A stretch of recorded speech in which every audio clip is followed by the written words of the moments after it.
প্রিয় দর্শক আসসালামু আলাইকুম, স্বাগত জানাচ্ছি আইডেস্ক নিউজ 24-এ। এই মুহূর্তে হাতে পাওয়া ভয়ঙ্কর কিছু আন্তর্জাতিক সংবাদ নিয়ে হাজির হয়েছি আপনাদের সামনে। ভিডিওর শুরুতেই থাকছে আজকের গুরুত্বপূর্ণ আন্তর্জাতিক সংবাদ শিরোনাম। ইরানের সর্বোচ্চ নেতা খামেনিকে হত্যা ও ইরানে নতুন করে হামলার হুমকি ইসরায়েলের। ইসরায়েলের বিরুদ্ধে সামরিক অভিযান জোরদারের ঘোষণা। গাজায় যুদ্ধে ফিরতে অস্বীকার ইসরায়েলি ৩ সেনা বরখাস্ত ও কারাদণ্ড। ইসরায়েলের সঙ্গে যুদ্ধে ১২০ দেশকে পাশে পেয়েছিল ইরান। গাজায় চলমান নৃশংসতা নিয়ে ইসরায়েলকে কড়া ভাষায় নিন্দা পাকিস্তান ও তুরস্কের। গাজা ইস্যুতে পরবর্তী পদক্ষেপ ইসরায়েলকেই ঠিক করতে হবে বলছেন ট্রাম্প।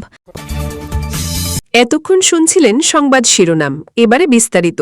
তবে অনুরোধ থাকবে ভিডিওটিতে একটি লাইক করবেন এবং কমেন্ট করে জানিয়ে দেবেন আপনার মূল্যবান মতামত। এছাড়া আমাদের চ্যানেলে নতুন হয়ে থাকলে চ্যানেলটি সাবস্ক্রাইব করে আমাদের সাথে থাকবেন। ইরানের সর্বোচ্চ নেতা খামেনিকে হত্যা ও ইরানে নতুন করে হামলার হুমকি ইসরায়েলের। ইরানের সর্বোচ্চ নেতা আয়াতুল্লাহ আলী খামেনিকে হত্যার হুমকি দিয়েছে ইসরায়েল। ইসরায়েলি প্রতিরক্ষামন্ত্রী ইসরায়েল কাচ প্রকাশ্যই এই হুমকি দিয়েছেন। একই সঙ্গে ইরানে নতুন করে হামলার হুমকিও দিয়েছেন তিনি। রোববার ২৭ জুলাই রাতে এক প্রতিবেদনে এই তথ্য জানিয়েছে বার্তা সংস্থা আনাদোলু। বার্তা সংস্থাটি বলছে, ইসরায়েলের প্রতিরক্ষামন্ত্রী ইসরায়েল কাচ রোববার প্রকাশ্যেই ইরানকে নতুন করে হামলার হুমকি দিয়েছেন এবং ইরানের সর্বোচ্চ নেতা আয়াতুল্লাহ আলী খামেনিকে হত্যার হুঁশিয়ারি দিয়েছেন। দক্ষিণ ইসরায়েলের রামন বিমানঘাঁটি পরিদর্শনে গিয়ে কাচ বলেন, আমি এখান থেকেই স্বৈরাচারী খামেনিকে স্পষ্ট বার্তা দিতে চাই, যদি আপনি ইসরায়েলকে হুমকি দেওয়া চালিয়ে যান তাহলে আমাদের দীর্ঘ হাত আবারও তেহরানে পৌঁছাবে, আগের চেয়ে আরও বেশি শক্তি নিয়ে, এবং এবার ব্যক্তিগতভাবে আপনিও লক্ষ্যবস্তু হবেন। ইসরায়েলি প্রতিরক্ষামন্ত্রীর এই মন্তব্যটি উদ্ধৃত করেছে ইসরায়েলি দৈনিক ইয়েদিউত আহরোনথ। অবশ্য ইসরায়েলে এই হুমকির প্রতিক্রিয়ায় তাৎক্ষণিকভাবে ইরানের পক্ষ থেকে কোনো মন্তব্য পাওয়া যায়নি।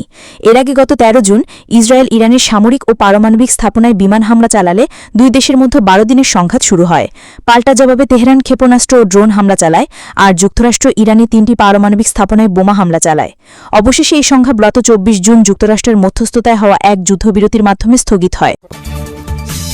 ইসরায়েলের বিরুদ্ধে সামরিক অভিযান জোরদারের ঘোষণা। ইয়েমেনের হুতি বিদ্রোহীরা ইসরায়েলের বিরুদ্ধে সামরিক অভিযানে চতুর্থ ধাপে প্রবেশ করেছে।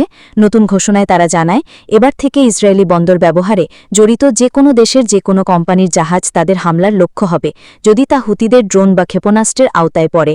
রোববার রাজধানী সানায় এক বিবৃতিতে হুতি সামরিক মুখপত্র ব্রিগেডিয়ার জেনারেল ইয়াহিয়া সারি বলেন, ইসরায়েলের সঙ্গে সংশ্লিষ্ট সব জাহাজকে এখন থেকে আমরা বৈধ লক্ষ্য মনে করব।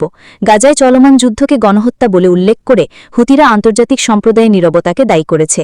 তাদের দাবি, ইসরায়েলের আগ্রাসন বন্ধ ও গাজা অবরোধ তুলে না নেওয়া পর্যন্ত তারা তাদের সামরিক অভিযান চালিয়ে যাবে।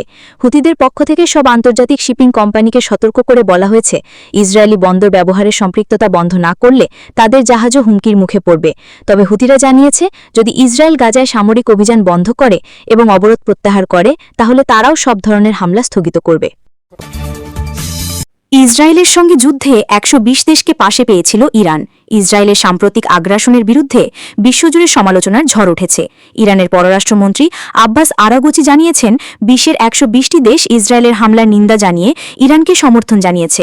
রোববার ইরানের একটি স্থানীয় গণমাধ্যমকে দেওয়া এক সাক্ষাৎকারে আরাগচি বলেন, আমাদের যুক্তি ছিল শক্তিশালী ও যৌক্তিক, সেটা আন্তর্জাতিক সম্প্রদায় এবং ইরানি জনগণের কাছেও প্রমাণিত হয়েছে। এই সমর্থন দেখায় যে আমরা সঠিক পথে ছিলাম। তিনি আরও বলেন, ইসরায়েলের আগ্রাসনের পরিপ্রেক্ষিতে যুক্তরাষ্ট্রের সঙ্গে ৫ দফা পরোক্ষ আলোচনার সিদ্ধান্ত নেয় ইরানের ইসলামী নেতৃত্ব। আলোচনার দায়িত্ব ছিল পররাষ্ট্র মন্ত্রণালয়ের উপর।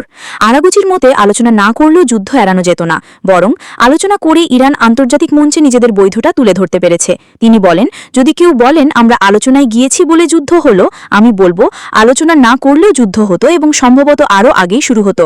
সূত্র মেহর নিউজ এজেন্সি। গাজায় চলমান নৃশংসতা নিয়ে ইসরায়েলকে কড়া ভাষায় নিন্দা পাকিস্তান ও তুরস্কের।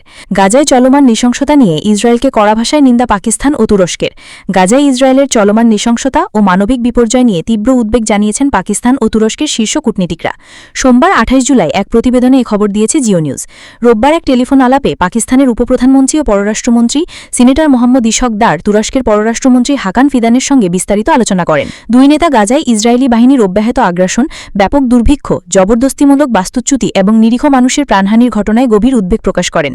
তারা এসব ঘটনাকে মানবতার বিরুদ্ধে অপরাধ হিসেবে বর্ণনা করে এর নিন্দা জানান। তারা বলেন অবিলম্বে যুদ্ধবিরতি কার্যকর করতে হবে এবং গাজায় বাধাহীন মানবিক সহায়তা নিশ্চিত করতে হবে। একই সঙ্গে তারা একটি ন্যায়সঙ্গত, স্থায়ী ও ব্যাপক শান্তি প্রতিষ্ঠার লক্ষ্যে আন্তর্জাতিক সম্প্রদায়ের ঐক্যবদ্ধ প্রতিষ্ঠার ওপর গুরুত্বারোপ করেন। ফিলিস্তিনি জনগণ এবং তাদের ন্যায়সঙ্গত অধিকারের প্রতি অকুণ্ঠ সমর্থন পুনর্ব্যক্ত করে দুই পররাষ্ট্রমন্ত্রী জাতিসংঘে অনুষ্ঠিতব্য দ্বিরাষ্ট্রভিত্তিক সমাধান বাস্তবায়ন সংক্রান্ত আন্তর্জাতিক সম্মেলন থেকে গুরুত্বপূর্ণ অগ্রগতি প্রত্যাশা করেন। গাজায় চলমান পরিস্থিতি নিয়ে মুসলিম বিশ্বের কূটনৈতিক অবস্থান আরও জোরালো অবস্থান নেওয়া প্রয়োজন বলে মনে করছেন পর্যবেক্ষকরা। গাজা ইস্যুতে পরবর্তী পদক্ষেপ ইসরায়েলকেই ঠিক করতে হবে, বলছেন ট্রাম্প। গাজায় হামাসের সঙ্গে যুদ্ধবিরতি ও জিম্মি বিনিময়ের আলোচনা থেকে ইসরায়েল সরে আসার পর মার্কিন প্রেসিডেন্ট ডোনাল্ড ট্রাম্প বলেছেন, গাজা পরিস্থিতি নিয়ে পরবর্তী পদক্ষেপ সম্পর্কে সিদ্ধান্ত নিতে হবে ইসরায়েলকেই। স্কটল্যান্ডের টার্নবেরিতে ইউরোপীয় কমিশনের প্রেসিডেন্ট উর্সুলা ভন ডার লেইয়েনের সঙ্গে এক বৈঠকের শুরুতে ট্রাম্প সাংবাদিকদের বলেন, তারা অর্থাৎ হামাস এখন জিম্মিদের ছাড়তে চাইছে না। বিষয়টি নিয়ে তারা হঠাৎ করেই কঠোর হয়ে উঠেছে। তাই ইসরায়েলের এখন একটি সিদ্ধান্তে আসতে হবে। ট্রাম্প আরও বলেন, গাজায় হামাসের হাতে বন্দী জিম্মিদের মুক্তি নিশ্চিত করাটা অত্যন্ত গুরুত্বপূর্ণ। তবে পরবর্তী পদক্ষেপে কী ঘটবে সে বিষয়ে তিনি নিশ্চিত নন। এই মন্তব্যের মাধ্যমে ট্রাম্প ইঙ্গিত দিলেন যে ইসরায়েলকে হয়তো কঠোর সামরিক সিদ্ধান্ত নিতে হতে পারে যদি কূটনৈতিক আলোচনার পথ কার্যকর না হয়। এদিকে গাজায় চলমান সংঘাতের মধ্যে কিছু বিরতির সুযোগ কাজে লাগিয়ে জরুরি খাদ্য সহায়তা পৌঁছে দেওয়ার আহ্বান জানিয়েছে জাতিসংঘের বিশ্ব খাদ্য কর্মসূচি। সংস্থাটির নির্বাহী পরিচালক সিন্ডি ম্যাককেইন রোববার এক বিবৃতিতে বলেন, এখনই পদক্ষেপ নেওয়ার সময়। ইসরায়েলি হামলার বিরতি যেন সাহায্য পৌঁছানোর সুযোগে পরিণত হয়। তিনি এক্সএ অর্থাৎ সাবেক টুইটারে লেখেন, আমাদের এখন এমন ব্যবস্থা দরকার যা খাদ্য সহায়তা বহুগুণী বাড়াতে সহায়ক হবে এবং যাতে আবারও খাদ্য বিতরণ, বেকারি কার্যক্রম ও গরম খাবার সরবরাহ শুরু করা যায়। ম্যাককেইন আরও জানান, বিশ্ব খাদ্য কর্মসূচির দল ইতোমধ্যে গাজার ভেতরে অবস্থান করছে এবং আমাদের কাছে পর্যাপ্ত খাদ্য মজুদ আছে যা পুরো গাজা উপত্যকার বিপদাপন্ন মানুষের কাছে পৌঁছে দেওয়া সম্ভব। গাজায় চলমান সংকট আরও গভীরতর হচ্ছে। একদিকে বন্দিমুক্তির দাবি, অন্যদিকে মানবিক সহায়তার তীব্র চাহিদা। এই দুই চাপের মধ্যেই ইসরায়েলকে কঠিন সিদ্ধান্ত নিতে হতে পারে বলে ধারণা করা হচ্ছে। গাজায় যুদ্ধে ফিরতে অস্বীকার ইসরায়েলি ৩ সেনা বরখাস্ত ও কারাদণ্ড। ইসরায়েল ডিফেন্স ফোর্সেস আইডিএফ স্থানীয় সময় রোববার ২৭ জুলাই ঘোষণা করেছে যে নাহাল ইনফ্যান্ট্রি ব্রিগেডের ৩ সৈন্যকে যুদ্ধের দায়িত্ব থেকে বরখাস্ত করে কারাদণ্ড দেয়া হয়েছে। গাজায় ফিরে যুদ্ধে অংশ নিতে অস্বীকার করায় তাদের বিরুদ্ধে অনুগত্য হারানোর অভিযোগ আনা হয়। সৈন্যরা তাদের এই সিদ্ধান্তের কারণ হিসেবে গভীর আত্মিক সংকট বা ডিপ ইন্টারনাল ক্রাইসিসের কথা উল্লেখ করেছে। কান পাবলিক ব্রডকাস্টার প্রথম এই ঘটনার কথা জানায়, যা পরে আইডিএফ নিশ্চিত করে। রিপোর্ট অনুযায়ী নাহাল ব্রিগেডের ৯০১তম ব্যাটালিয়নের ৪ সদস্য গাজায় ফেরত যেতে অস্বীকার করায় তাদের যুদ্ধ দায়িত্ব থেকে সরিয়ে দেয়া হয়। এর মধ্যে ৩ জনকে ৭ থেকে ১২ দিনের কারাদণ্ড দেয়া হয়েছে। চতুর্থ সদস্যের বিচার প্রক্রিয়া এখনও চলছে। সৈন্যরা তাদের কমান্ডারদের জানিয়েছিল যে গাজায় ফিরে যাওয়া তাদের পক্ষে সম্ভব নয়, কারণ যুদ্ধের ভয়াবহ অভিজ্ঞতা তাদের মানসিকভাবে বিপর্যস্ত করেছে। রিপোর্টে আরও বলা হয় যে তারা যখন এই সিদ্ধান্ত নেয় তখন তাদের চিকিৎসার পরিবর্তে কারাগারে পাঠানো হয়। একজন সৈন্যের মা কানকে বলেন, তাদের অনেক সহযোদ্ধা যুদ্ধে প্রাণ হারিয়েছেন, তারা ভয়াবহ দৃশ্য দেখেছেন এবং মারমিত্তিক অভিজ্ঞতার মধ্য দিয়ে গেছেন। এসব কিছু তাদের আত্মায় দগদগে দাগ রেখে গেছে। আইডিএফ জানিয়েছে যে নাহাল ব্রিগেডের এই ৩ সৈন্য গাজায় যুদ্ধে অংশ নিতে অস্বীকার করায় তাদের বিরুদ্ধে শাস্তিমূলক ব্যবস্থা নেওয়া হয়েছে। সেনাবাহিনী দাবি করেছে যে সৈন্যরা একজন মানসিক স্বাস্থ্যকর্মীর সাথে কথা বলার সুযোগ পেয়েছিল, যিনি তাদের যুদ্ধে অংশ নেওয়ার জন্য সক্ষম বলে রায় দিয়েছিলেন। তবে শাস্তিমূলক প্রক্রিয়ার পরও তারা তাদের সিদ্ধান্তে অটল থাকায় তাদের কারাদণ্ড দেয়া হয়।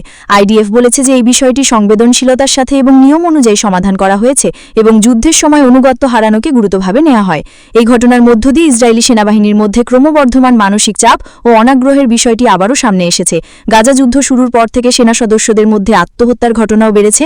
গত কয়েক সপ্তাহে ৪ সৈন্য, একজন রিজার্ভ সদস্য সহ আত্মহত্যার সন্দেহ মারা গেছেন, যা এই বছরের মোট আত্মহত্যার সংখ্যা ১৯-এ পৌঁছে দিয়েছে।